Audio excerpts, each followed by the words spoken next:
Welcome to the Cisco Meeting Server installation day 1. Today we are going to install a Cisco Meeting Server on a virtual machine. Before we start the installation process, we'll go ahead and check the Cisco Meeting Server virtualization guide. So I've already opened a tab where I will type Cisco CMS virtualization. Search, and the first option that you'll get, just click on it. It will open a web interface where you are able to see the virtualization for Cisco Meeting Server. Click on 3.11. So I'm going to install the 3.11 version. Here you can see the requirement for the ESXi version, the virtual CPU, physical CPU-based frequency, RAM, disk, and NIC information.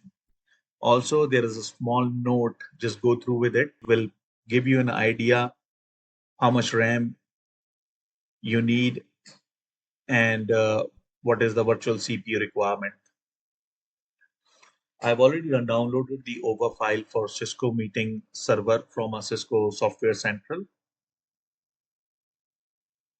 So as you can see that it is mentioned the virtual RAM requirement are 1 GB per virtual CPU, the minimum of 4 GB of RAM, but recommended minimum of 8 GB. So just go through with this documentation and then start your installation process. And before installation, download the Cisco Meeting Server over file from Cisco Software Central. Now I'll click on my server.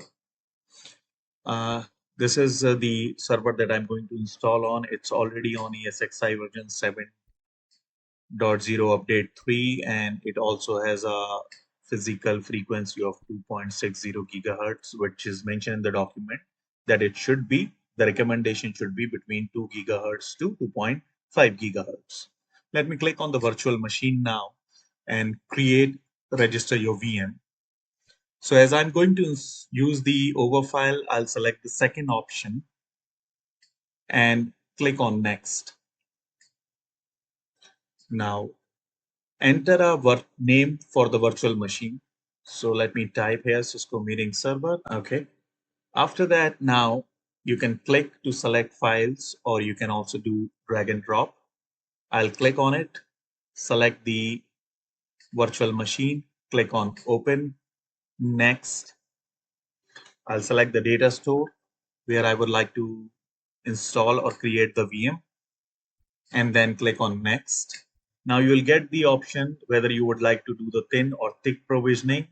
So I'm doing in a lab environment. I'll select the thin provisioning, and you can also change that configuration as per your requirement. If you're doing it on a production environment, it is recommended to use the thick provisioning. Now I'll just check around. This is the VM configuration. Before I'll finish, I'll go back. I would like to check something else as well. And then we'll click on finish. All right. Now it will create a virtual machine. This process will take around 1 or 2 minutes. All right. The virtual machine is successfully created. It will automatically power on. And now we'll open the console. The process will start at the background, which will eventually take like 2 to 3 minutes.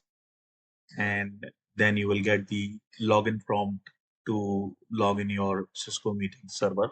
So we'll wait for a while, and you might not able to see the process running on this console. The reason because I have installed the VM tool on it.